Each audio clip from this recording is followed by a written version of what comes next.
বরুণ চক্রবর্তীর দুর্দান্ত spin bowling, Quinton de ককের অপরাজিত ৯৭ রানের ইনিংস, রাজস্থানের ব্যাটিং লাইনআপের ব্যর্থতা, কেকেআরের সহজ জয়। আজকের আইপিএল ম্যাচে কলকাতা নাইট রাইডার্স রাজস্থান রয়্যালসকে ৮ উইকেটে পরাজিত করেছে। গুয়াহাটির বার্সাপাড়া ক্রিকেট স্টেডিয়ামে অনুষ্ঠিত এই ম্যাচটি বেশ উত্তেজনাপূর্ণ ছিল, তবে শেষ পর্যন্ত কেকেআরের ব্যাটিং শক্তির সামনে রাজস্থান টিকতে পারেনি।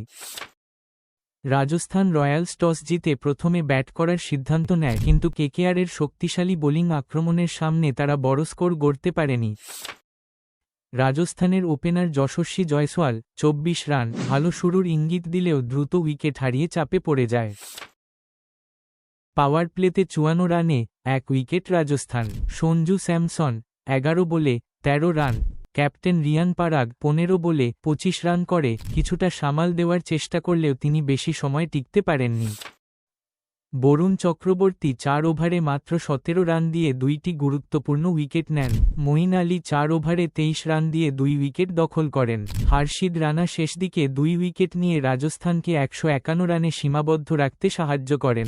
রাজস্থানের চূড়ান্ত স্কোর ২০ ওভারে ৯ উইকেটে ১৫১ রান। কেকেআরের জয়ের অভিযান রাজস্থান রয়্যালসের বোলাররা শুরুতে কিছুটা চাপে রাখলেও কেকেআরের ব্যাটসম্যানরা ম্যাচকে একপাক্ষিক করে ফেলেন।